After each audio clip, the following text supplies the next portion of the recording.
네, 최근에 정치본색 시작하겠습니다. 오늘 함께할 세 분 소개해드립니다. 장성철 공론센터 소장 나오셨고요. 안녕하세요. 김민아 시사평론가 그리고 정규환 스픽스 대표 나오셨습니다. 안녕하십니까? 안녕하십니까? 예, 오늘은 뭐랄까요?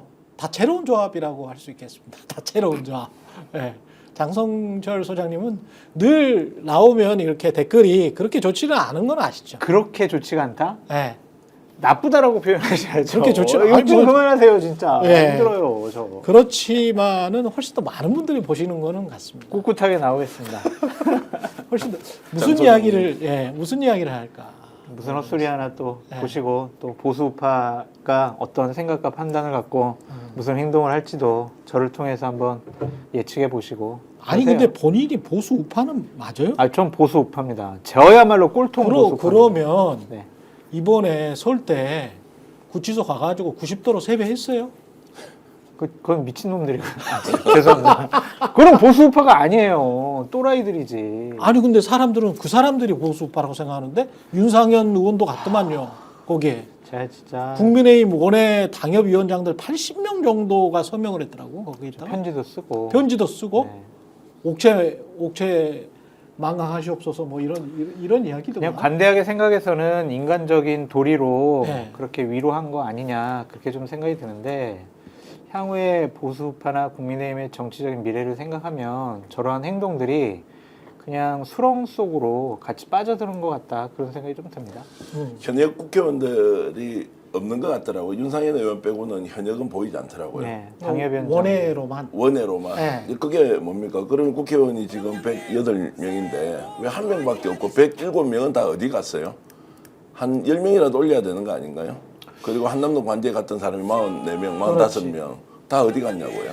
윤상현 의원이 그거는 좀 작업을 한 것 같아요. 현역들보다는 좀 당협위원장들 위주로 해가지고 꾸려서 본인이 좀 대선 출마할 때 그 당협위원장들도 당원들을 관리하잖아요. 윤상현 위원장이 대선 출마한다고? 아, 그럼요. 대선 출마해?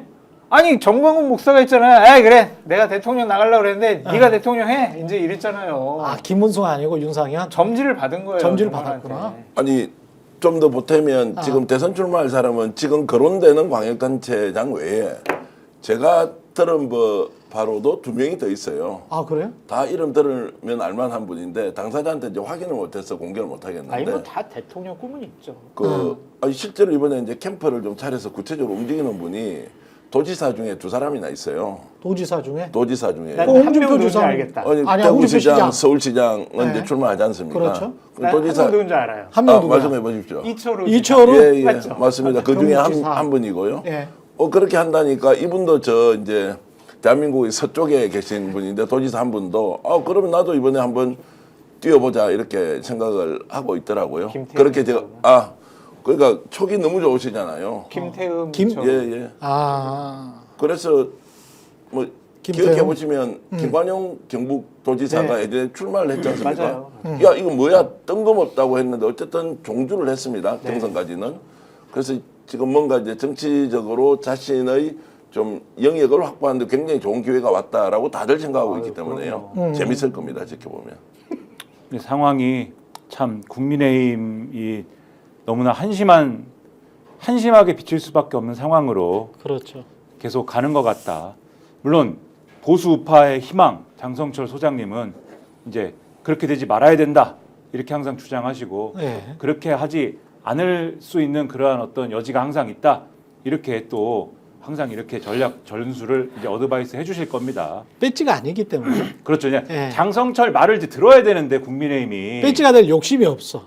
그렇죠. 저는 욕심도 정찰. 없고. 그러니까 장성철 말을 듣고 가야 되는데 국민의힘이 제 얘기는 안 듣는 것 같다. 국민의힘이 이 말씀을 계속 드리는 겁니다. 근데 왜 그러냐? 그러니까 최근의 흐름이 지금 말씀하신 것처럼 너도 나도 이제 대선 나가고 싶어요. 이게 있잖아요. 꿈틀꿈틀하지 않습니까? 그러면 상식적으로 대선 나가고 싶으면 지금 뭘 해야 됩니까?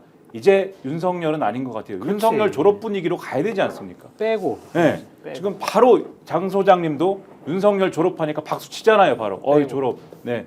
바로 이제 졸업식 노래 부르고 끝내야 되지 않습니까? 지금까지는 그렇다고 해도 이미 사실 윤석열은 나갔죠. 끝났죠. 그렇죠? 그러니까요. 교실 밖에서 그냥 나온 거잖아. 네, 오늘 조선일보 일면 야 지금 헌법재판소 분위기 보니까 2월 빠르면 2월 말, 뭐 늦어도 3월 중에는 이 결론 날 것 같아. 그렇죠. 예. 사실상 일베로 이제 퇴학 당한 거잖아요. 예. 학교 이렇게 못 나오는 거 아니야. 예, 분위기 이런 상황인데 음. 그러면 이런 분위기에 쫙 맞춰가지고 당이 가야 될 거 아닙니까? 근데 일단 대선 나오고 싶어하는 사람들이 있는 것과 별개로 다음 주 되면 이제 현역 의원들이 윤석열 대통령 접견하러 간다 이 얘기가 있고 일단은 현역 의원들 지금 안 움직인 거잖아요. 지금 말씀하신 것처럼 다음 주 되면 이 접견 풀렸잖아요. 지금 오늘부터 대통령실 참모들 쭉 간다는 거 아닙니까? 고위 참모들이 접견을 해가지고 뭐 간다는데 오늘 권성동 원내대표 인간적 도리 아니냐 접견한다 이 얘기하는 것이고 그다음에 권영세 비대위원장 당장 대선 출마를 얘기를 하면서 이제 불쑥불쑥 올라오는 게 네. 이게 요 윤석열 측이 기조하고 충돌하잖아요. 윤석열 측의 기조는 최대한 침대 축구를 해가지고 최대한 어쨌든 간에 이 탄핵 인용이 빠르게 되는 거를 조기 대선을 막아보고자 하는 기조인데 지금 다들 대선 나가고 싶은 티를 내면 어떡하냐 이게 충돌하는 거지 않습니까? 바로 권영세 어떻게 나옵니까? 지금 조기 대선 얘기하고 이런 분위기에 부안해동해서는 안 된다. 지금 공산 전체주의를 우려하는 국민들이 많다. 이 얘기 바로 나오잖아요. 번역하면 뭐예요? 지금 조기 대선 해봐야 이렇게 이재명 정권 되는 거 아니냐. 다들 자중해. 이거거든요. 당이 이런 분위기로 아직도 윤석열 코드로 몰고 갑니다. 그러면서 지금 뭐 하는 거예요? 헌법재판관 흔들기로 가는 거잖아요. 당의 분위기가. 그래서 아직도 정신 못 차린 거고 지금 대선 나가고 싶다라고 얘기하는 사람들도 지금 윤석열 졸업 분위기로 가는 게 아니라 오히려 윤석열을 뒷받침해주는 극우 지지층의 구미에 맞는 말을 막 던지면서 아직도 윤석열 졸업 못하는 분위기로 가고 있다. 그래서 장성철 소장님 말 안 들어가지고 국민의힘 망하는 길로 아직도 가고 있다. 이런 거예요. 윤석열 대통령이나 그 측에서는 비상계엄을 통해서 작전을 짰다가 실패했잖아요. 지금 새로운 작전을 짜고 있습니다. 뭐요? 물귀신 작전입니다. 본인 지금 궁지에 몰렸잖아요. 그러니까 보수파, 국민의힘 이런 사람들을 같이 발목 붙잡고 수렁 속으로 빠지는 작전을 짜고 있는 거예요. 근데 그 같이 빠지나? 그 빠지는 거를 원하나? 빠지려고 하고 있잖아요. 인간적인 도리라고 얘기를 하면서 권성동 대표도 그래도 우리가 모셨던 분인데 가서 위로해드려야지. 그런 움직임들이 뭐겠어요. 많은 중도층이나 합리적인 보수파는 야 국민의힘 지도부가 윤석열과 현명하게 차별화해서 예. 대선을 준비하는 것이 아니라 그냥 함께하면서 정광훈 목사와 함께하는 그래서 자신들을 맹렬하게 지지하는 사람들과 한 몸이 되겠다. 대선 포기하는 거 아니냐. 그렇게 볼 수 있는 거죠. 이게 전두환한테 세배하는 거하고 똑같은 것 같아요. 윤석열에게 이제 줄을 선다는 것은 국힘을 재정비해서 대선에 뭔가 성과를 내보자라는 것보다는 아닌 것 같아요. 최악의 경우 국힘이 더 분열된다라고 했을 때 나에게 떡고물이 가장 많이 남는 게 뭐냐 지금. 그런 것 같아요. 그나마 윤석열을 붙드는 것이 나을 수도 있다. 그러니까 이기기 위해서 게임을 하는 것이 아니라 패배할 수밖에 없는데 그때 전리품을 어떻게 제일 많이 챙길 것이냐. 이게 윤상현이 하고 있는 이제 정치의 행태인 것 같고요. 저렇게 하면 대선에서 절대 못 이긴다는 거 다 알고 있지 않습니까? 그렇죠. 그런데도 왜 가느냐. 본인들도 알겠지. 그러니까 예를 들어 권성동이 또는 권영세 비대위원장이 지금 이 시점은 공사 구분을 해야 되는 게 매우 중요합니다. 윤 대통령 억울한 거 있지만 국민의힘은 일단 이 문제에 대해서 내란과 비상계엄에 대해서 반대합니다. 우리 새롭게 전열을 가다듬겠습니다. 이제 이런 식으로 가는 게 정상이잖아요. 장성철 소장의 논리가 이럴 텐데 그러면 그나마 정말로 오세훈이든 유승민이든 소위 말하는 개혁 진영으로 뭉쳐서 대선을 좀 해볼 수 있지 않겠나라는 일말의 기대가 있긴 한데 세탁. 예. 지금은 그런 상황을 도저히 만들 구조가 아니다라는 생각이 들어요. 그래서 하나 바로미터가 있어요. 그러니까 국민의힘의 대선 후보 선출 규정, 그 당원 당규를 개정하려는 움직임이 있느냐, 없느냐. 그게 지금대로 뭐가 하면 중요하지? 김문수가 대선 후보가 된다니까요. 아 그래요? 거의 99% 김문수 장관이 대선 후보가 돼요. 구조상. 지금 당원 50 당원 50%랑 여론조사 50. 국민의힘과 무당층 일반 국민 여론조사를 해요. 그 역선택 방지라고 해가지고 그렇구나. 민주당 쪽은 안 되고. 민주당 쪽 저 조국당 지지하는데요. 안 돼. 이런 거예요. 예. 그러면은 국민의힘 지지층이나 무당층은 국민의힘 당원들과 비슷한 성향을 나타내고 있거든요. 그러네. 그 설날 여론조사 우리 많이 봤잖아요. 그렇죠. 국민의힘 지지층, 보수층에서 가장 높은 지지를 받는 게 김문수 장관이란 말이에요. 경선 해보나 마나요. 그렇다면. 아 그렇구나. 네. 이렇게 그렇다면 그러면 이 선택이 합리적일 수밖에 없네. 김문수나 윤상현. 김문수는 뭐 본인이 직접 뭘 그렇지, 하고 있는 건 아니야. 그렇지. 김문수가 나서서 뭐 어떤 구구 꼴통짓을 탄핵 이후에 하고 있는 건 아니야. 원래 그 전부터 구구 꼴통이었기 때문에 사람들이 아 같은 과구나 이렇게 생각하는 것뿐이지 윤상현이 오히려 더 나서서 하고 있는 거지. 김문수 장관은 네. 충신이죠. 장 소장님이 훨씬 잘하시겠지만 자꾸 물어봤습니다. 내는 얘기에. 네, 물어봤습니다. 예. 장 소장님이 훨씬 잘하시겠지만 김문수 장관한테 물어봤습니다. 기자가 물어볼 수밖에 없잖아요. 네. 요즘에 지지율 잘 나오는데 대선 생각 있으십니까? 그거 딱 이렇게 얘기합니다. 지난주에 딱 이렇게 얘기해요. 지금 조기 대선 얘기하고 그럴 때 아니지 않느냐. 대통령이 지금 대통령이 이렇게 탄핵을 당하고 뭐 이런 상황인데 지금 아직 대통령이 탄핵당하지도 않은 상황에 무슨 조기 대선 이런 식으로 딱 얘기하면 이게 사실은 지금 윤석열 지지층이 원하는 정답인 거죠. 그리고 지금 권영세, 권성동 이 콤비가 생각하는 또 정답이기도 한 거죠. 앞서 나가는 자의 여유. 그렇지 않아요? 한동훈 전 대표가 2월 말까지 일단 움직이지 않겠다고 얘기하지 않습니까? 그렇죠. 갑자기 좀 생각이 바뀌었다 또는 전략을 수정했다 이렇게 저는 보는데요. 2월 말까지. 2월 말까지 이제 시점도 그렇고. 왜 그러면 아무 얘기도 않고 상황을 보겠다라고 하느냐. 결국 윤석열 정리 문제를 어떻게 할 것인지 국힘 내에서는 대선 과정에서 매우 중요한 이슈가 될 거예요. 그렇죠. 그러면 한동훈이 결국 윤석열 마지막 비상계엄을 선언하기 직전에 촉매자 역할을 엄청 중요하게 했다는 게 요즘 근거가 좀 드러나고 있습니다. 결국 김건희 특검 받겠다라는 것 때문에 굉장히 급해졌다는 거 그렇죠, 아닙니까? 그렇죠. 그래서 12월 10일 정도로 오히려 그 누굽니까 저 추경호 원내대표가 밀어놨던 거를 12월 3일 날 어쨌든 이제 급작스럽게 비상계엄을 선언을 해버렸는데 그 과정에서 어쨌든 한동훈과의 갈등이 너무너무 심했다. 그리고 한동훈 때문이라도 비상계엄을 해야 된다는 걸로 정리가 되고 있는 상황을 보면 한동훈의 메시지가 국힘 내부에서 어떻게 지금 윤석열과 관계 정리에 매우 중요할 것이다. 대선 출마 거의 확실하죠. 그럼요. 한동훈 지금 무조건 나온다 그러거든요. 무조건 나오죠. 그러면 도저히 윤석열을 받아들일 수 없다라고 하는 분위기가 좀 만들어지면 그 상황에서 한동훈이 이제 불쑥 올라와서 본인이 선수를 뛰겠다라고 할 텐데 그때 어떤 메시지를 내느냐. 또 한동훈은 자력으로 되기가 어렵다는 걸 잘 알기 때문에 내부에서 연합 세력을 만들 거냐. 그러면은 반윤석열 대우로 국힘이 후보 단일화를 할 수도 있는 거 아니냐라는 소설은 가능합니다. 근데 지금의 주축 세력이 누구예요? 아니 당권을 쥐고 있는 사람은 권영세, 두 권이잖아요. 권성동.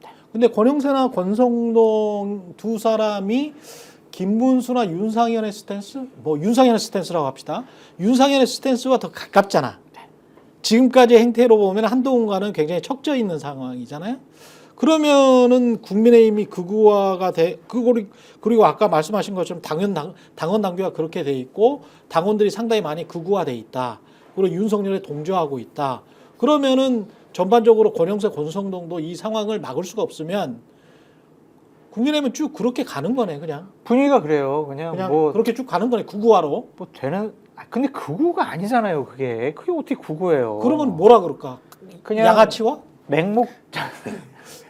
아니 그 윤석열이 그 계엄하고 내란했으니까 그런 이 양아치 조폭화?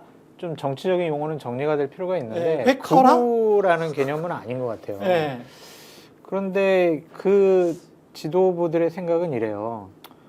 우리가 인위적으로 뭘 바꿀 수는 없고 되는 사람 그냥 우리가 그냥 뒷받침해준다. 그게 무슨 생각인 지도부야? 네? 그게 무슨 지도부야? 그냥 대선 경선 관리를 그냥 원만하게 하는 것도 지도부의 역할이다. 그렇게 생각하는 것 같아요. 보수의 가치라는 게 정치인의 가치라는 게 자신의 양심에 위배되는 어떤 게 나타나고 그게 특히 거대한 대중이 포퓰리즘으로 아주 잘못된 길로 가게 하려고 막 추동을 하잖아요, 밑에서. 그러면 보수 정치인들은 되게 그게 아니다. 우리는 재정 긴축해야 된다. 세금 지금 뭐 더 내고 감세할 수밖에 없다. 아니면은 무슨 뭐 재정 긴축을 할 수밖에 없다. 뭐 우리 지금 저 허리띠를 졸라 매야 된다. 뭐 이런 식의 이제 원래 보수 정책 개념이 이런 식이거든요.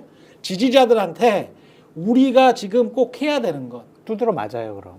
그러니까 이게 무슨 보수 정치냐고 이게. 아니 그 보수의 가치와 철학에 대해서 지금 논하는 네. 한간 때가 아니다라고 한간때가 아니다. 국민의힘 지지층이나 정광훈 목사는 그렇게 생각을 하고 있는 거죠. 그러니까 안티민주당, 망했어요. 안티민주당 그리고 안티 그렇지. 이재명에 기대더라도 일정하게 정치적 영토가 확보되잖아요. 그러면 대선에 누가 되든지 간에 자기 총선 생각할 거란 말이에요. 그러면 다음 총선에 자 강원도 강릉 그리고 부산 경남 약간 걱정하겠지. 대구 경북 전혀 걱정하지 않을 거 아니에요. 걱정 안 하죠. 여기서 무리수를 둡니까? 윤석열을 지지하는 게 좋아요? 윤석열을 버리는 게 좋아요? 당연히 정리를 하고 대선이라면 뭔가 새로운 아젠다를 던져서 국민을 설득해야 하는데 여기는 정치적 부담이 너무 많은 거예요. 그러니까 좋은 게 좋다고 내버려 두고 이런 말 저런 말 안 하는 거예요. 그 상황 관리 하시죠. 그냥 가면 다음 총선 있는 거 아닙니까? 맞아요. 라고 이제 가버리니까 아까 뭐 극우 세력이라는 표현도 적절치 않다고 했는데 저는 극단화 되지 않습니까? 오로지 나의 이익만 존재하면 극단화가 되겠죠. 정치는 망하든 말든 나는 모르겠다. 내 지역구만 지키면 된다라는 게 더욱더 팽배해지고 있는 상황이라고 저는 봅니다. 그리고 그냥 간과할 수 없는 게 그 극단 세력을 배경으로 그 사람을 뒷받침해주고 그들을 선전선동하고 조종하려고 하는 극단적인 유튜버들 있잖아요. 그들의 영향력은 진짜 무시할 수가 없어요, 진짜. 왜 영남에 좀 나이 드신 당원분들, 국민의힘 주류들이잖아요. 그분들은 거기에 진짜 심취해 있다니까요. 웃을 일이 아니야. 이거 진짜 심각한 문제예요, 지금. 그들이 와, 우리가 딱 윤석열 지키자고 하니까 지지율 반등했고 거의 따라잡았고 김문수 우리가 띄우니까 되잖아. 자신들 지금 자신감이 뻥뻥 지금 터지고 있어요. 근데 그거는 이제 정치학적으로 그 정치 심리학적으로 네. 말이 안 되는 게 원래 그런 사람들이 존재해서 극우 유튜버들이 성행을 한 건지 극우 유튜버들이 성행해서 그런 사람들이 더 많아진 건지에 관한 뭐 논문이 만약에 나온다면 후자일 가능성은 거의 없습니다. 제가 이제까지 정치 커뮤니케이션 배운 걸로는 그렇게 증명된 논문은 거의 없어요. 정치권에서 제도적으로 뒷받침을 해줬다. 아니 키워줬다. 그게 아니고 원래 극우화된 집단이 한국 사회에 존재를 하고요. 그게 이제 극우 유튜버들을 통해서 이렇게 현상적으로 나타나는 거죠. 어떤 국면에 있어서. 그래서 그런 사람들이 현상적으로 좀 더 두드러지게 나타나는 국면이다. 그렇게는 이야기할 수 있겠죠. 근데 이 사람들을 어떤 성창경 TV랄지 뭐 고성국 TV랄지 이런 사람들이 막 이렇게 세뇌를 시켜가지고 이런 아스팔트 극우 노인들을 만들었다. 그렇지는 않아요. 아니, 근데 극단화된 하나만 할게. 네. 전한길 씨라고 뭐 그 국사를 가르치는 그렇죠. 대단히 유명한 사람 있잖아요. 네. 이 사람이 계속 그 극단적인 그 유튜버들을 그렇죠. 비판을 했어요. 예. 이 사람들 말이야 돈벌이 하려고 사람들 세뇌시키고 거기에 세뇌당하는 사람들 진짜 한심하다고. 그러다 본인이 그렇게 본인이 하지. 계속 그거 보고 연구하다가 맞네 이렇게 된 거잖아요. 예. 그러니까 그들이 그건 본인이 멍청한 거고. 아니 그 우리 최 기자님도 뭘? 다른 거 딱 끊고 예. 딱 한 3일만 예. 보수 유튜버들이 얘기하는 것만 계속 한번 봐보세요. 24시간 해가지고 72시간 동안. 아니 저는 미디어 연구자이기 때문에 조선일보만 봐도 네. 제 생각이 있어요. 그게 미디어 리터러시야. 아니 근데 3일만 계속 그들에게 세뇌를 당해 보시라고요. 세상이 바뀌어 보인다니까. 근데 이제 그 극우 유튜브들끼리도 제가 이렇게 좀 보니까 예. 자기들끼리 파벌이 또 있더라고요. 그래가지고 아, 파벌이 있어? 있어. 예. 서로 시기 질투해요. 예, 자기들끼리 싸우고 난리가 났는데 네. 그래서 전광훈을 중심으로 한 파벌이 있고 또 그렇지 않은 파벌이 있는데 지금 전한길 씨는 전광훈 쪽은 아닌 것 같아요. 이 파벌이. 근데 큰 틀에서는 마찬가지 그거 유튜브죠. 그게 있습니다. 있기는. 네. 근데 그건 이제 우리가 신경 쓸 영역은 아니고 이제 아까 무슨 말씀을 드리려고 한 거냐면은 이게 어쨌든 극단화된 세력이 있으면 극단화된 세력이 주류의 어떤 정치권의 논의 이런 거하고는 분리된 채로 있으면 되거든요. 그러면 그 영역에서 뭐 극단화된 세력이 있는데 적절히 관리되면서 그분들끼리의 뭐 이 행복한 세상에 있으면 됩니다. 뭐 있으면 된다라기보다는 그러다가 이제 빠져나오기도 하는 것이고 네. 잘 안 되기도 하는 것이고 뭐 그럼 되는 거잖아요. 즉 현실 정치에 이 사람들의 영향력이 아주 제한적인 상황이면은 큰 문제 없이 갈 수도 있는 거거든요. 근데 그게 아니라 지금 상황은 이 사람들이 이 현실 정치가 이 사람들의 영향력에 올라타려고 하는 구조가 지금 만들어져 버린 거 아닙니까? 그리고 그렇죠. 현실 정치가 이 사람들의 주장을 계속 인준을 하는 거거든요. 지금 그리고 어느 수준까지 갔느냐? 직무정지가 되기는 했으나 현직 대통령이 이 사람들의 세계관을 끌어와가지고 이 사람들 세계관이 맞다라고 지금 해버린 상황이고 그러다 보니까 새우가 고래를 삼키는 상황이 되는 거예요. 국민의힘의 지지층이 맞습니다. 윤석열을 중심으로 한 요 정권 핵심을 잃고 싶지 않다라고 생각하는 와중에 윤석열이 이 사람들 세계관이 맞다라고 하니까 국민의힘 지지층의 뭐 전반까지는 아니라 할지라도 핵심 강성 지지층들 사이에서는 그거 유튜브의 세계관을 공유하는 상황까지 지금 와버린 거죠. 그러니까 당에서 선물을 줘버리니까 설 선물을 구구 유튜버들한테. 그렇죠. 그리고 당의 대응이나 그 다음에 지금 이제 전략, 윤석열 측의 전략이나 이런 게 삼박자가 딱딱딱 맞아 들어가요. 지금 헌법재판관들 막 흔들고 하는 논리 있잖아요. 문영배 재판관이 무슨 뭐 블로그에 쓴 글이 어쨌다라든지 SNS에서 이재명 대표하고 인사를 주고받았다. 사실은 그게 그 국민의힘을 지지하는 뭐 커뮤니티 뭐 이런 거 있잖아요. 인터넷 커뮤니티 이런 데서 앞서 공유된 논리입니다. 그러니까는 이게 이미 보수 커뮤니티 이런 데서 앞서서 가던 얘기를 당에서 받아가지고 크게 키워가지고 지금 헌법재판관을 흔들자 이렇게 가는 것이고 맞아요. 이 헌법재판관들을 흔들어서 얻고자 하는 이익은 그것은 당의 이익이 아니고 윤석열의 이익이죠. 이 헌법재판관을 흔들어가지고 헌법재판소의 앞으로 스케줄이나 이 어떤 이 결정에 대한 정당성을 흔들어서 결국은 4월 18일 이후까지 이 탄핵 심판의 어떤 그러한 과정을 지연시키고자 하는 전략은 윤석열의 이익인 거잖아요. 당의 이익이 전혀 아니거든요. 그러니까 이렇게 가져가는 이 삼박자가 딱딱 만들어가는 구조를 이 국민의힘이 만들어놨다. 그러면 아까 한동훈을 중심으로 한 사실은 이제 개혁 뭐 이런 세력 해가지고 뭔가 판을 다시 만들어야 되는 사람들 입장에서는 여지가 없어요. 공간이 없습니다. 그래서 한동훈이 원래는 1월달 중에 사실 나왔어야 되는 건데 그래서 나와요?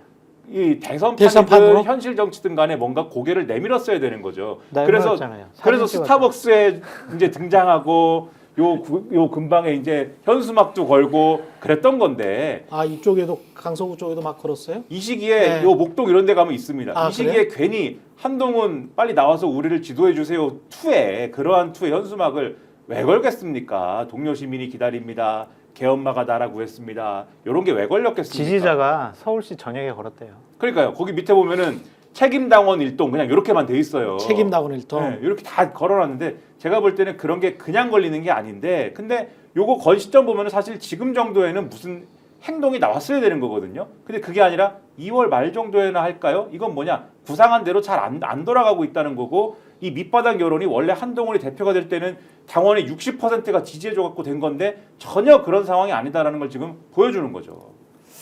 그리고 저기 꼭 좀 권성동 씨랄지 국민의힘에게 그 다음에 또 조선일보나 이런 사람들한테 꼭 좀 이야기하고 싶은 게 있잖아요. 문영배 재판관이든 누구든 간에 무슨 출신 가지고 이야기하는 거 있잖아요. 우리법 연구회 출신 무슨 뭐 어쩌고 저쩌고 하면서 사람한테 있지도 않는 그런 오명이나 딱지를 씌는 거 있잖아요. 좌파라는 등 뭐 누가 누구의 사상을 가지고 좌파다 우파다라고 딱지 붙이면서 정치적인 이익을 추구하려고 하는 이런 행위는 옛날에 이근한 시절에 고문하면서 너 좌파 빨갱이지라고 하는 거하고 똑같아요. 예? 제발 이런 짓거리 좀 안 했으면 좋겠습니다. 그리고 권성동 권영세 그 국민의힘 그 지지자 여러분들 이렇게 한번 생각을 해보세요. 만약에 문영배 씨가 지역이 호남이었으면 호남이라 그랬을 거야. 호남이 아니거든. 그리고 오랫동안 경상도 지역에서 판사를 했거든요. 이 사람이 법원장도 그쪽에서 했고. 그러니까 그 이야기 안 하는 거거든요. 저는 이거 똑같은 거를 당했기 때문에 KBS에 있으면서 똑같은 거를 당했기 때문에 그런 식으로 제가 그런 식으로 이야기하는 거예요. 이명박 대통령이랑 똑같이 고대 출신이야. 이명박 대통령처럼 테니스를 좋아해. 근데 딱 하나 다른 거, 저 호남 출신이거든요. 그렇죠? 네 호남 출신이지 이렇게 물어보는 거예요. 그렇게 사람을 나누는 겁니다. 문영배 재판관 같은 경우는 너 경상도 출신이지 이렇게 물어보지는 않지. 이게 정말 악질적인 거거든. 정말 악질적인 거거든. 사람을 무조건 어떤 어떤 출신, 그리고 어떤 무슨 뭐 진보, 좌파. 그 문영배 재판관에 무슨 그 자작나무 그 블로그가 있어요. 그거 저도 오랫동안 읽었던 독자인데 향기롭습니다. 가사 한번 보십시오. 오. 인문학적으로도 아주 향기로워요. 인간을 말이죠. 인간을 좌우로 나누는 그런 무식한 중세 마녀 사냥하는 식의 그런 500년 전의 그 미친 사고를 가지고 어떻게 나라를 다스립니까? 맞아요. 에? 너 그럼 귀족 출신이지? 너 쌍놈 출신이지? 이거하고 다른 게 뭐가 있어요, 이게? 그러니까 헌법재판관이 국회에서 인사청문회도 거치고 국회에서 또 투표도 거치잖아요. 이게 진짜 나쁜 놈들이야. 그러한 검증 진짜 나쁜 과정을 놈들이에요. 거쳤으면 네. 헌법재판관이 됐으면 그 권위는 존중해줘야 된다. 그런 생각이 좀 듭니다. 진짜 나쁜 새끼들이지. 안 그래요? 적대적 상대를 만들고 그 적대적 상대를 악마로 규정을 해요. 지금 이재명 대표가 대표적으로 그렇게 취급을 받고 있고 그렇죠. 그리고 악마를 만들고 난 뒤에 이 사람은 자기 주장을 신앙화시켜요. 이거를 언론에서 막 내뱉잖아요. 내가 요즘 유튜브를 보기도 하고 또 전한길 뭐 강사 같은 분의 강의도 보면 원래 저런 사람이 분명히 저렇지 않았거든요. 왜 이 사람들이 이렇게 됐느냐. 팩트에 기반해서 무엇을 한다는 게 아니고 자기 스스로 뭔가 신앙화하는 요소가 있다. 이재명이 죽어도 싫은 거예요. 민주당은 하늘이 두 쪽 나도 싫은 거예요. 그래서 국힘에서는 어떤 주장을 하더라도 이것들이 민주당에만 손해가 되고 이재명에게만 손해가 되면 다 받아들여서 확대 재생산하는데 거기에 언론인들이요. 제가 정말 이번 대선 과정에서는 전쟁을 지목해서 한번 해보겠다고 생각하는데 제가 이제 보수 그 채널에도 들어가 있고 뭐 좀 진보적 성향을 가진 사람들하고 쭉 있지 않습니까? 정말로 새빨간 거짓말을 진실로 해서 마지막에는 결국 이재명은 악마 아니냐. 민주당은 공산주의야. 그거 아직도 너희 모르고 있어서 한국전쟁 다시 돌아가 봐. 생각도 나지 않는 한국전쟁을 거론하면서 그때 공산화를 하려고 했던 세력들이 뭘 했는지 알아? 기억도 나지 않고 우리는 태어나지도 않았어요. 아니 한국 전쟁을 기억하시는 분은 지금 80이 넘어야 됩니다. 80이 넘어야 돼요. 예? 본인이 서너 살 때 한국 전쟁을 기억할 수는 없잖아. 근데 지금 집회 나오시는 분들 보면 태어나지도 않았던 분들이 막 한국 전쟁 이야기를 하면 어떻게 하자는 거야. 그래서 생각보다 훨씬 더 국힘이 심하게 망할 것이다라는 생각을 저는 해요. 지금은 팽팽하게 신앙화 세력과 그리고 민주화 세력이 전 싸우고 있다. 그렇게 하면은 중도층이 움직이거나 대선 과정에서 이제 좀 거치게 표현하면 뽀록 날 거 아닙니까? 그때 한번 판단해 보라고요. 왜 우리는 사실에 근거해서 논쟁을 하지 않고 신앙의 영역에서 이 사람은 무조건 나쁜 놈이야. 너는 경상도 출신이었어. 너는 호남 출신이었어. 너는 서울 놈이었어. 키가 작았어. 키가 컸어. 여자였어. 남자였어. 그렇죠. 이런 걸 가지고 나누기 시작하잖아요. 여기에 누가 동원이 되냐. 다 국힘의 소위 말하는 기득권 세력들이 다 동원돼요. 이 사람들은 자기 주장을 정당화시키기 위해서 논리를 가져와서 거짓말로 포장해서 확대 재생산을 하는데 거기에 누가 역할을 하느냐? 결국 지식인들이 역할을 하고 있어요. 유튜버들이 역할을 하고 있어요. 댓글 쓰는 사람들 보면 거기에 돈이 들어와. 이게 무슨 보수정치 세력을 복원하고 대한민국 민주주의를 바로 세우는데 어떤 기여를 할 수 있냐. 오로지 자신의 물질적 이익만을 위해서 움직이는 집단이다라는 걸 가지고 제대로 저는 논쟁을 한번 해야 한다고 봅니다. 그 신념과 돈인 것 같아요. 그러니까 그 신념을 계속 구현시키는 이유가 좀 돈이 되니까. 만약 구독자가 늘지 않고 조회수가 늘지 않고 슈퍼챗이 들어오지 않으면 그 극단적인 유튜버들이 계속 그런 주장을 반복할 일은 없을 거예요.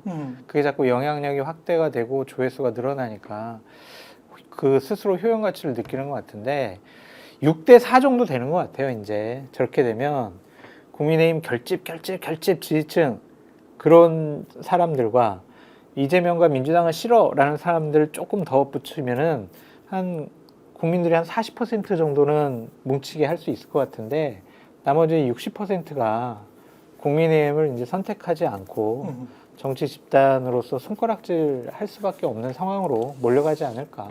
근데 너무 워낙 또 아쉬워요. 변신의 규제들이라 2월 말이나 3월 초쯤에 이제 탄핵이 확정되고 나면 뭐 100% 탄핵 인용될 거라고 생각을 하는데 그 인용되고 나면 왜냐하면 저는 좀 이 껄쩍지근한 게 이준석이 움직인다는 거지. 이준석이 좀 일단 국민의힘으로 시작했으니까 요거 다 마무리 짓고 네. 이 이야기를 해버리죠. 네. 이준석이 왜 국민의힘으로 다시 가려는 듯한 느낌. 그러니까 뭔가 보수 후보로서 본인이 한동훈 대 이준석의 구도 또는 김문수 대 이준석의 구도를 통해서 내가 그냥 보수의 이번에 후보로 나서는 게 좋겠다. 그렇게 되면 서로 간에 이미지 변신이 가능하겠다. 또 양부구육이 가능하지 않을까. 이 생각을 지금 하고 있는 것 같아요. 오해세요, 그건. 아, 그렇습니까? 최앵커님의 오해시죠. 아, 그렇습니까? 네. 예. 그러니까 보수파 진영으로 가려고 지금 꿈틀꿈틀 된다라는 거는 그 느낌을 왜 사실과- 나만 맞나? 마음이 삐뚤어져서 그래요. 그래요? 이준석 예. 대표는 공개적으로나 비공개적으로 음. 자신은 이번에 대선에 출마하게 되면 완주를 하겠다. 절대로 단일화를 안 한다. 그런 얘기를 개혁 계속적으로 신당으로 하고 완주를 있고. 하겠다? 예, 예, 아. 예. 그렇게 생각을 하고 있고 예.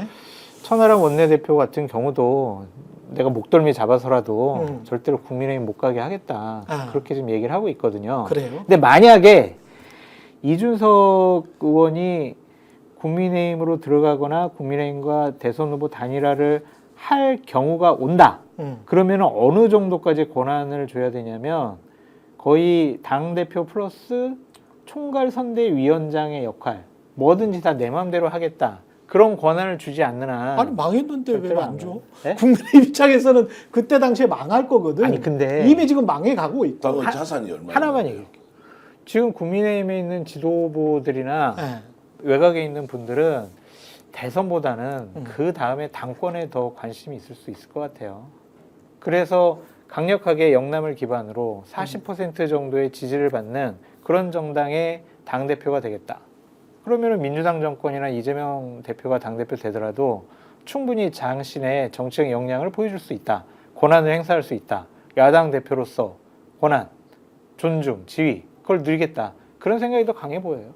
어떻게 보십니까, 김민하 평론가는? 수도권 보수정당 이거는 그러니까 아유, 이제 네. 제 머릿속에는 그런 게 있는 겁니다. 그냥 이준석의 머릿속에도 비슷한 게 있을 수 있는 것 같은데 수도권 보수정당으로서 생존할 수 있느냐? 예? 대구 경북과 영남의 탄탄한 65석의 지역구 기반을 하지 않는 수도권 보수정당으로서 민주당의 텃밭을 장악할 수 있느냐? 그리고 차별할 수 있느냐? 요 두 가지거든요. 그러니까 둘 사이에서 차별화를 해야 돼. 그러면서도 수도권 보수 정당으로서 존립을 해야 돼. 그게 이제 가능하다라고 생각하면 독자 노선을 걸으면서 계속 대선 후보로 나가겠지. 그렇다면은 보수당은 수도권 보수 정당이 완벽하게 성공해서 대구, 경북 등까지 다 집어삼키지 않으면 앞으로 대권은 하기가 힘들어지겠죠. 왜냐하면 거기는 계속 분열되어 있는 상황일 테니까. 근데 이제 지금 상황이 네. 대선에서 그러한 이제 전망을 가지고 앞으로의 이제 이 당의 노선과 결부된 어떤 전망을 가지고 움직이려면은 지금 상황에서 이 키를 쥐고 있는 거는 사실 이준석의 독자 행보가 아닙니다. 그럼 국민의힘이 어떻게 되느냐입니다.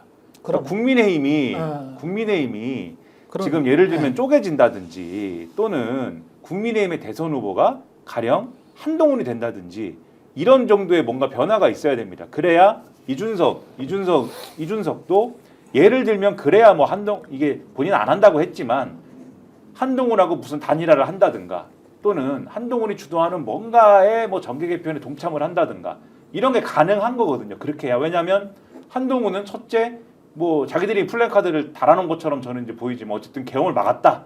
뭐 이게 있는 거고 일단 두 번째로 명태균 이슈와 무관하다. 이게 있는 거잖아요. 두 개가 있는 거잖아요. 그러니까 이준석의 입장과 관계없이 이준석과 뭔가를 갖다 놨을 때 이준석과 붙였을 때 나름대로의 시너지를 기대할 수 있는 어떤 요소들이 있어요. 근데 그게 아닌 다른 사람들이 대권 주자가 됐거나 이 당을 주도할 때에는 시너지 효과가 아니라 마이너스가 있습니다. 가령 김문수하고 할 겁니까? 김문수, 이준석이 합쳐갖고 뭐가 됩니까? 이게 안 붙잖아요. 전혀. 이준석은 마이너스가 될 거 아닙니까? 이준석의 그렇지. 정치 인생은 끝나는 거죠.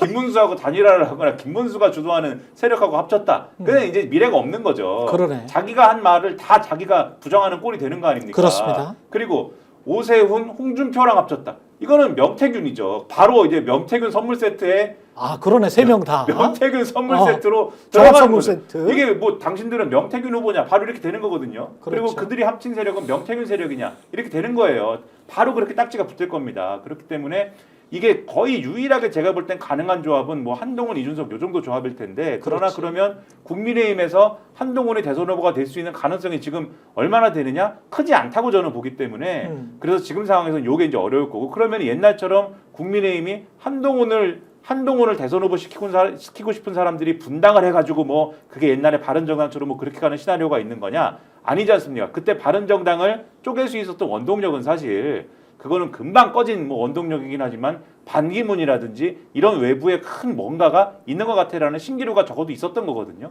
근데 그 신기루가 지금 없는 거지 않습니까? 그 신기루가 한동훈이다라는 그런 뭐 이런 것도 없는 거지 않습니까? 여론조사가 그렇게 나오는 것도 아니고. 그렇죠. 그래서 이런 시나리오도 어려울 거여서 만약에 이제 이준석이 당장의 대선에서는 사실 뭐 독자 완주를 하더라도 그렇게 뭐 성적이 좋지 않을 걸로 예상이 되거든요. 지금 상황에서는 그렇죠. 그렇다 하더라도 이 완주한 성적을 가지고 이유를 도모하는 게 차라리 남는 장사이다.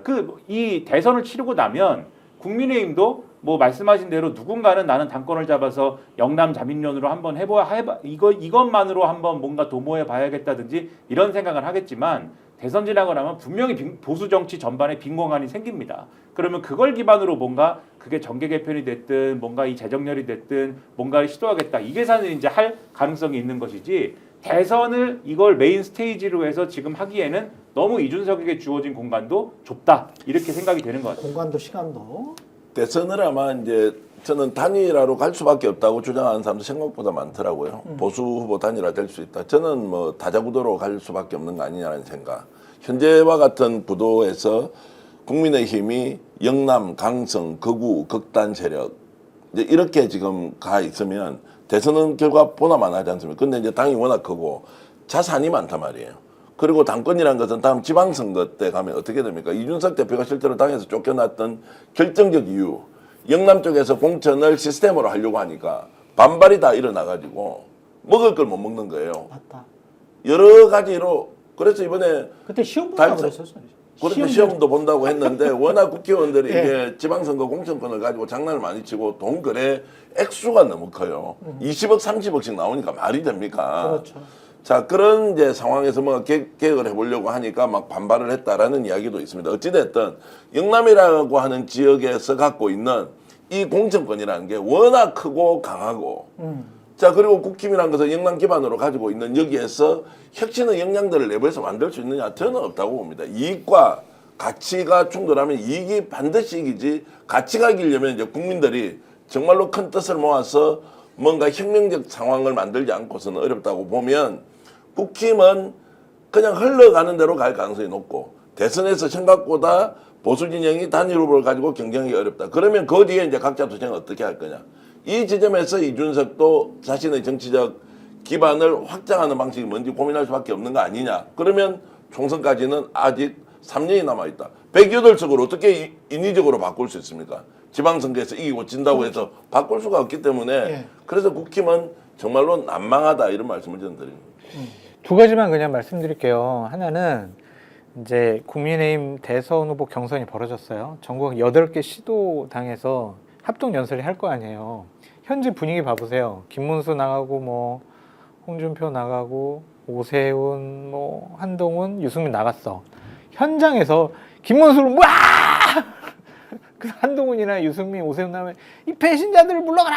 막 난장판 낼 거예요. 그렇겠다. 그러면은요, 이 선거판 처음 시작 자체가 완전히 개판돼요. 그러네. 그래서 이거는 후보 선출을 제대로 할 수 없는 그런 상황으로 갈 것 같다. 그래서 저는 당원당규 개정이 되게 중요하다고 생각하는 사람이에요. 그리고 이준석 대표가 국민의힘과 단일화를 하려면은 이재명 대표랑 양자 대결에서 국민의힘 후보가 거의 박빙이나 이준석 표를 얹히면은 혹시 이길 수 있어? 지난번처럼 이런 생각을 가져야지. 네. 예를 들면 이재명 48, 국민의힘 후보 24. 네, 29, 뭐 31 이렇게 나오면은 국민의힘도 아이 저 귀찮은 저 사람이 다시랑 당에 들어오면 이상해. 그렇지. 아유 괜히 여러 가지 이익될 게 없네. 분란만 일으킬 거야. 그러면 아예 안 하죠. 이익될 게 없어. 그러니까 저는 기본적으로 이준석 의원이 대선 출마를 완주할 수 있는 정황적인 상황적인 조건들이 이미 완비되어 있다. 그런 생각이 좀 들어요. 그래서 단일화 없을 것 같다. 아, 그래요? 알겠습니다. 요 잠시 광고 본 다음에 광고 이야기 한 다음에 그 다음에 할 이야기들이 꽤 많이 남아 있네요. 민주당 이야기도 있고요. 예. 인터넷 신규 가입할 때 최대 48만 원, 인터넷 가입과 동시에 현재 쓰고 계신 휴대폰의 통신사만 변경해도 추가로 최대 30만 원이고요. 정수기 렌탈 최대 30만 원, 합하면 108만 원의 혜택을 3년마다 받으실 수 있고요. 약정 끝나셨다면 꼭 신청하시기 바랍니다.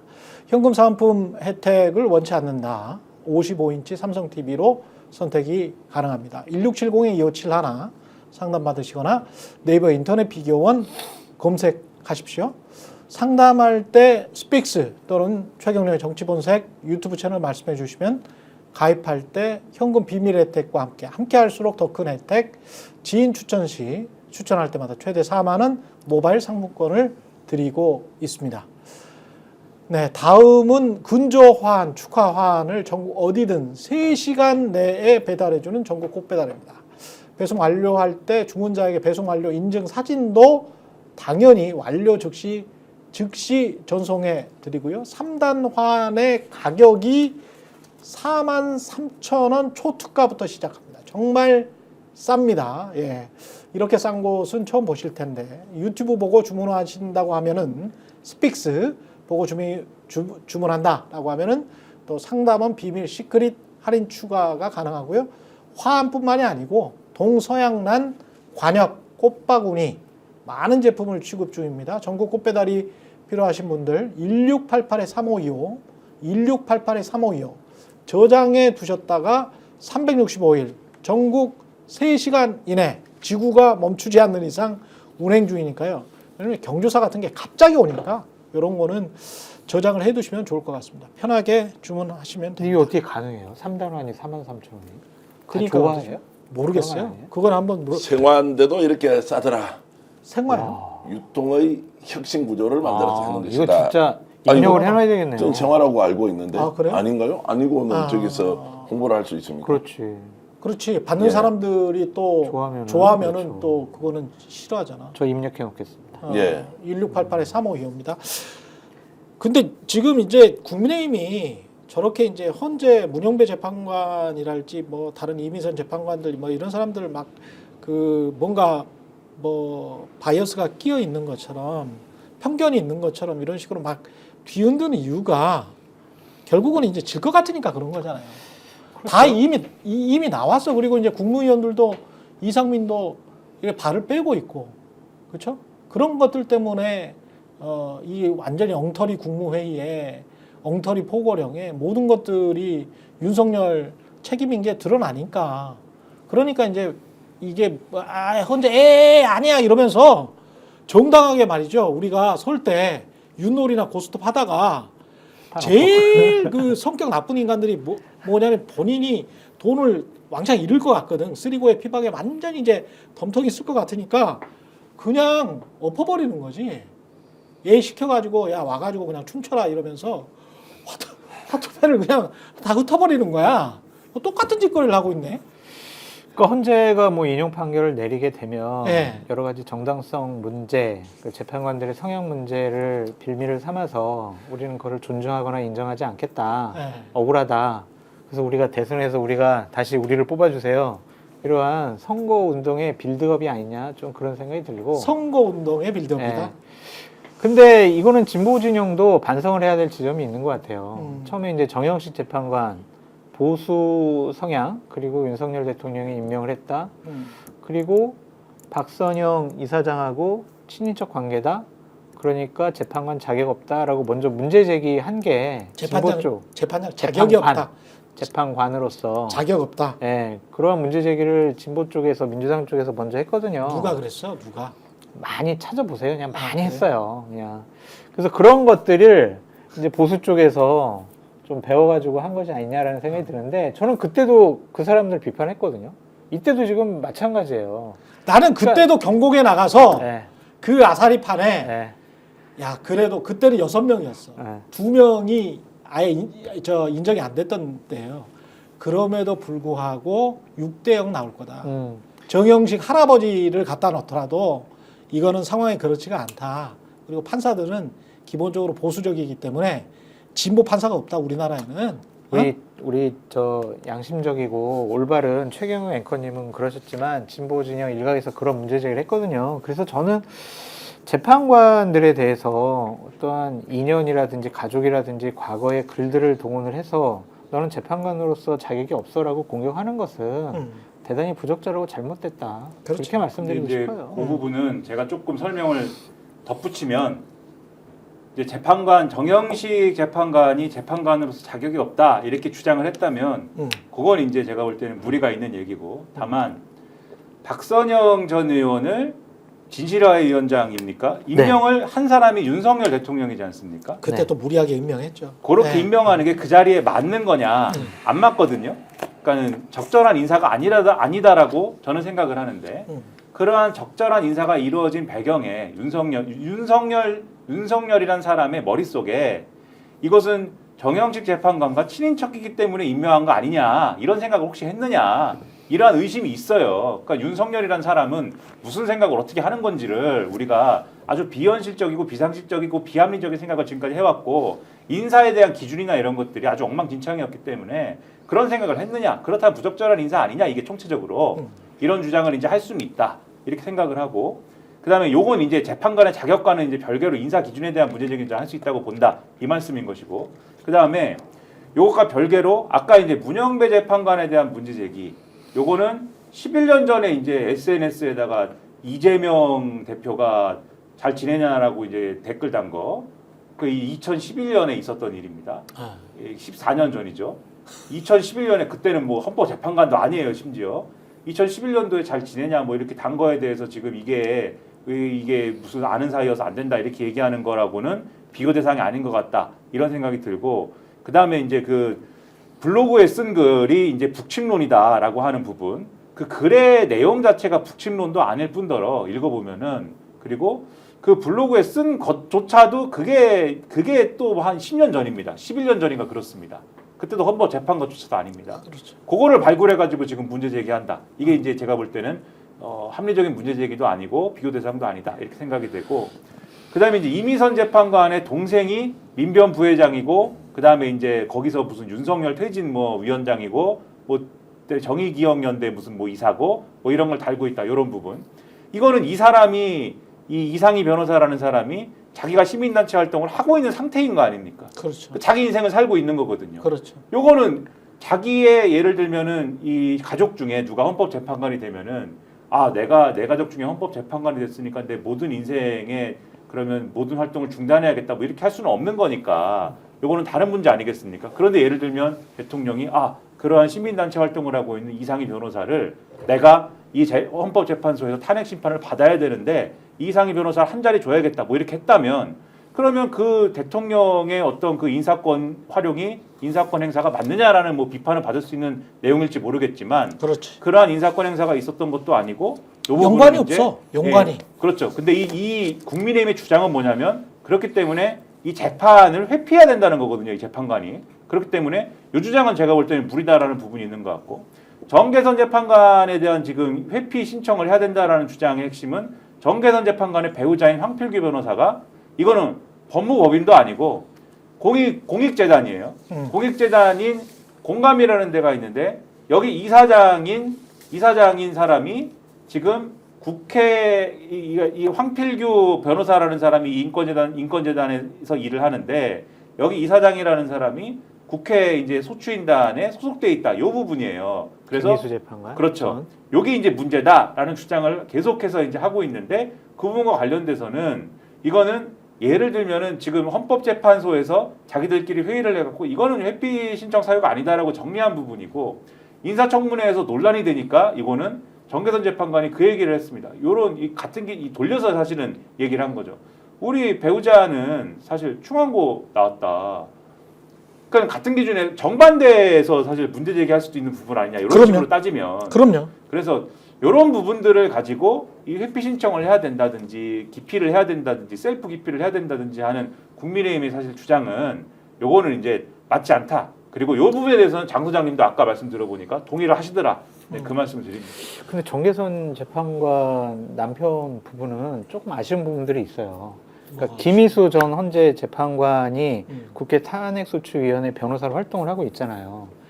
그러면 저런 논란을 벗어나기 위해서 조금 뭐 그냥 공익센터 그냥 탈퇴를 하거나 뭐 오해받을 일 왜 그걸 탈퇴? 오해받으니까 이렇게 공격받으니까 그냥 아니 하느라고. 공격하는 놈들이 잘못된 거지. 봐봐 잘못됐는데. 이렇게 이런 거하고 똑같아요. 딕 체니 그 미국 부통령이 얼마나 보수적인 사람입니까?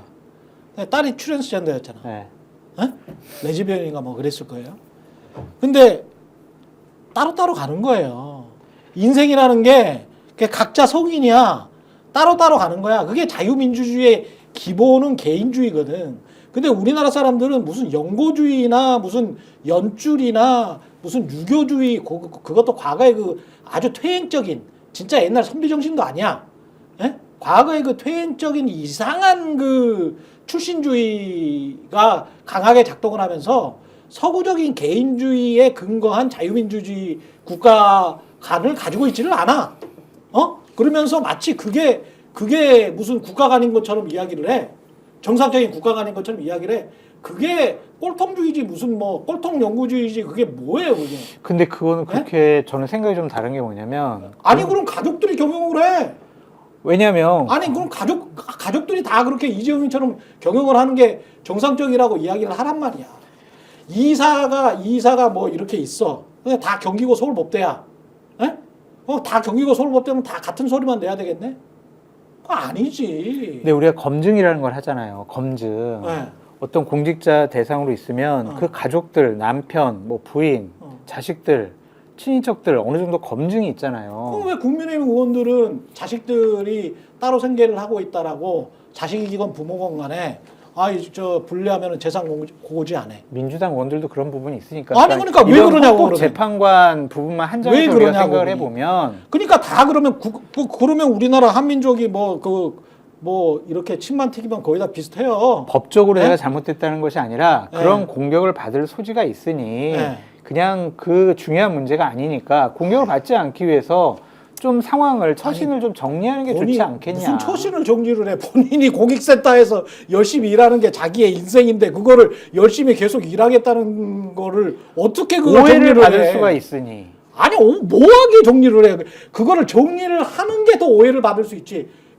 아니 쭉 이렇게 가면서 아니 거기에서 나는 내 일을 하고 거기 밑에 있는 사람들 밑에 있는 게 아니고 파트너로 같이 일하고 있는 사람들은 자기들 일을 하고 나는 거기에 관여를 안 하고 그렇게 하면서 하면 되는 거지. 그렇게 얘기를 하면 정영식 재판관과 박선영 이사장과의 관계에 대해서 문제 제기한 아니 것도 그런 식으로 잘못된 거예요. 그런 식으로 따지잖아요. 그러면은 국세청에 국장이 있어. 네. 국세청에 국장이 있는데 사돈의 8천의 기업이 뭘 조사를 받아 국세청 조사국에서 맨날 자기는 재척하겠네.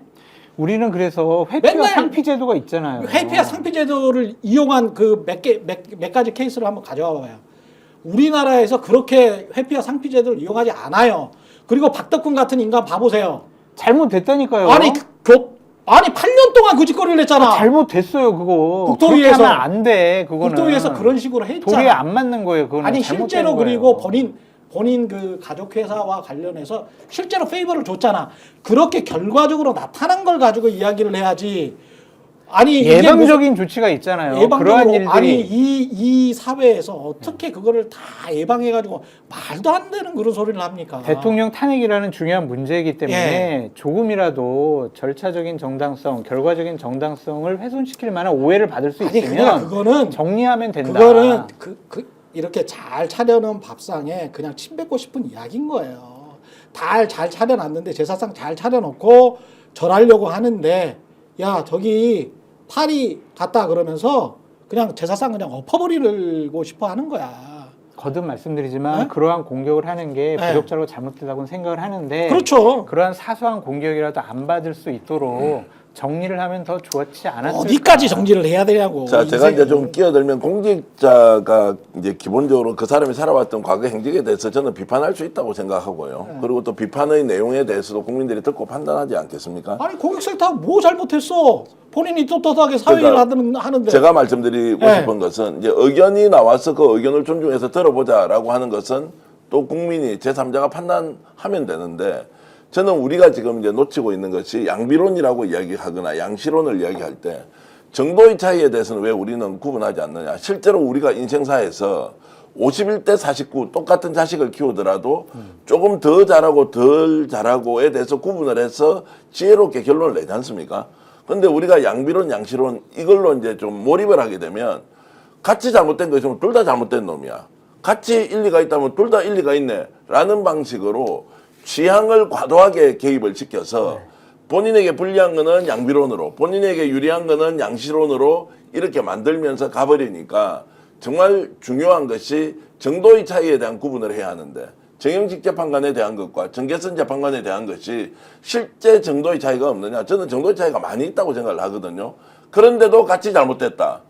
같이 일리가 있다. 이렇게 가는 것이 실제 인생사가 아니라는 거예요. 그 이중잣대잖아요, 그러면. 이중잣대라는 이중잣대가 것이 어딨어. 이중잣대 아니 저게. 세상은 잣대가 말이죠. 그러면은 95점이 있고 99점이 있지. 그러면 세상이 플러스와 마이너스만 있습니까? 이게 말이 안 되는 거예요. 그러니까 자꾸 이렇게 세상을 좌우로만 구분을 하고 세상은 360도가 있어요. 집도 말이죠. 남서향이 있고 남동향이 있고 남향이 있고 그래요. 근데 100% 남향에만 살 수 있습니까? 못 살잖아. 그렇게 안 되잖아. 다른 건물이 좀 가릴 수도 있잖아. 그럼 일조권 침해하면 적당하게 보상을 해주잖아요. 다 그런 차원인 거지. 근데 아까 지금 김민하 평론가가 이야기를 했듯이 진실화해위원장을 박선영을 그 시점에 윤석열 씨가 딱 임명을 해버린 거 있잖아. 잘못된 거잖아. 잘못됐지. 잘못된 거잖아요. 그것 때문에 결과적으로 정영식이가 어떤 재판을 할 것이다라고 아주 무리하게 확정적으로 말하는 것도 잘못됐다라고 내가 이야기했잖아. 그거 아니라고. 그리고 그때도 6대 0인 6명이 있었던 상황에서도 그렇게는 안 될 거라고 나는 이야기를 했다고. 마찬가지 케이스긴 한데 요거는 전혀 다른 거야. 왜냐하면 이 사람은 누가 임명하지도 않았어. 본인이 자기 인생을 사회적으로 중요하다고 가치가 있다고 생각하는 인생을 그냥 살고 있는 거야. 예? 살고 있는데 그걸 왜 그만둬? 오해받을 수 있으니까. 아이고 참. 그게 공격의 빌미가 되니까. 아니 그게 왜 우리가 발전을 못하는 줄 압니까? 아니 오해받을 수 있다고 자기가 본인이 그 가치적으로 사회 가치적으로 진짜 중요하고 좋은 일을 하고 있는데 그거를 그만둬요? 네. 왜 그만둡니까? 잠깐 그만두면 되죠. 이 왜 탄핵 심판이 아유 말도 안 되는 우리나라의 아니, 그런 사소한 문제 우리나라의 도덕성과 그게 말이죠. 네. 옛날에 이제 그 유교에서 진짜 선비들이 제일 강조했던 게 뭔지 아세요? 그게 신독이에요. 신독.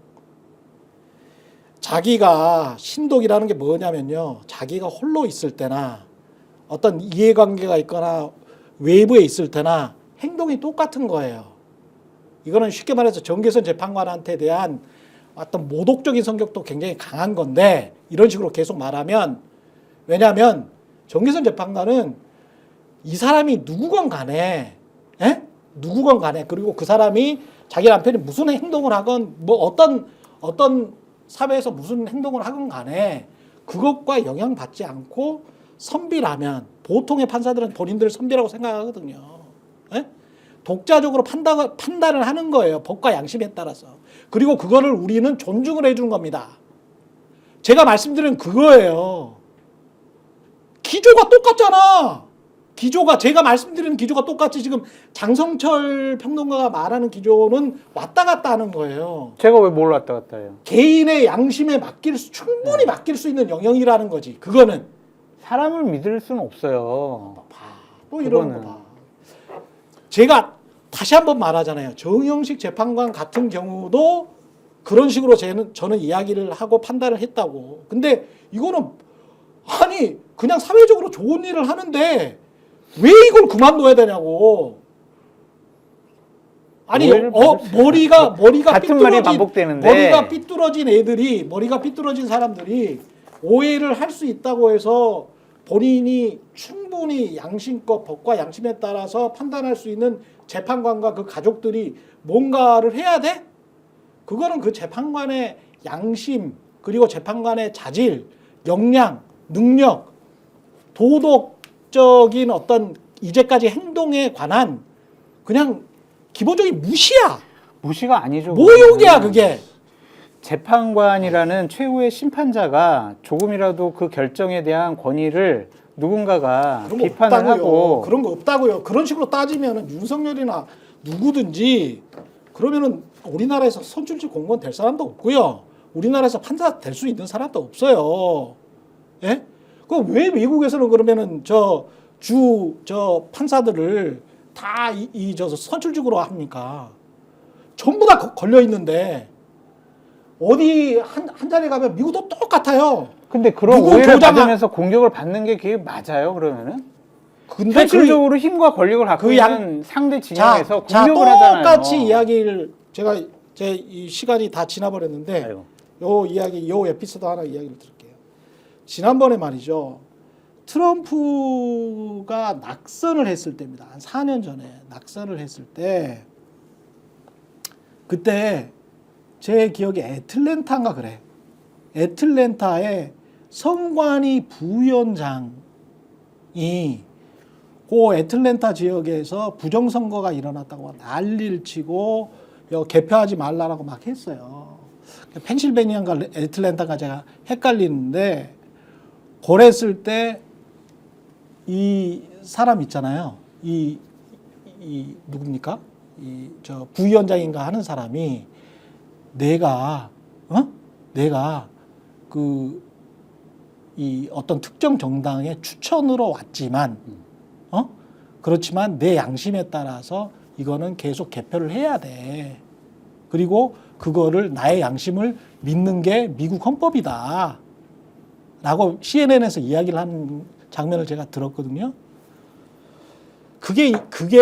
그게 우리가 공무원들한테 부여한 어떤 양심의 자유에 관한 것이고요. 공무원뿐만이 아니고 인간이 우리가 개인으로서 인간한테 근대 헌법들이 부여하고 있는 양심의 자유에 관한 겁니다. 예? 어떤 그 이해상충의 상황이 있는데 그 모든 이해상충을 다 법과 제도로서 다 막을 수는 없어요. 그리고 이런 상황에서 법과 제도로 걸리는 게 하나도 없어. 그냥 어떤 말 좋아하는 사람들이 그냥 야 오해할 수도 있으니까 하지 마 라고 하는 거는 그 사람의 양심을 모독하는 거라니까요. 기본적으로 민주주의는 개인들의 양심의 자유에 근거하고 있는 겁니다. 개인의 양심의 자유는 있지만은 공직을 맡고 있는 사람의 선의만으로 세상을 그러면은 똑바로 판단할 수 있다고 보는 것은 무리가 있어요. 그러면 보수나 진보라는 양심의 사상의 자유라는 게 존재하지가 않아요. 그렇게 말씀하시면 모든 제도와 시스템이 필요가 없는 거예요. 그러니까 그런 식으로 법률이 필요 없는 그런 거예요. 식으로 하니까 윤석열이 계엄을 했네. 자, 그래서 그러니까 제가 이런 식으로 하니까 계엄을 했다니까. 제가- 이게 조금만 더 가면 계엄한다니까. 윤석열의 양심이 자, 엉망이고 잘못됐기 때문에 택도 안 되는 이야기 하지 마시고요. 무슨 택도 안 되는 얘기예요. 택도 안 그렇게 되는 모욕하는 게 이야기예요. 어딨어요. 택도 안 되는 이야기입니다. 잘 생각을 해보십시오. 최근의 저- 정치본색 장성철 공론센터 소장 김민아 그런 얘기를 하는 게 어딨어요. 뭐가 택도 안 되잖아. 택도 안 되는 얘기라고 그렇게 모욕하는 게 어딨어요. 지금 패널을 불러놓고 아니, 서로 의견은 다를 수가 있죠. 윤석열이 양심이 없으니까 봐. 그렇게 반헌법적이고 반법률적인 행동을 봐. 저질렀으니까 황당하지? 제도와 시스템으로 황당하지? 그 사람에 대해서 황당하지? 처벌하려고 하는 거잖아요. 그거를 지금 하고 있다니까 헌법재판관들한테. 그렇죠. 그러니까 하지 말라고. 그러니까 그 양심을 그러니까 우리가 그렇게 어떻게 믿을 수 내가 있는 그러니까 거예요? 빌려서 이야기를 하냐고. 사람의 선의를 어떻게 믿어요? 양심을 자, 제도와 법률과 본인 시스템으로 거는 보충을 하는 거지. 본인 거는 믿어달라며. 내가 언제 뭘 믿어달라고 전 했어요? 본인 거는 믿어달라 그랬잖아. 장성철 공론센터 소장, 김민아 시사평론가, 정계한 시사 스픽스 대표와 함께했습니다. 저는 다음 주에 다시 찾아오겠습니다. 스픽스는 말하는 언론입니다. 대세는 유튜브, 그중에서 스픽스. 좋아요, 댓글, 구독, 알림 설정. 여러분이 저희를 사랑해 주시고 우리가 여러분을 사랑하는 4가지 방법입니다.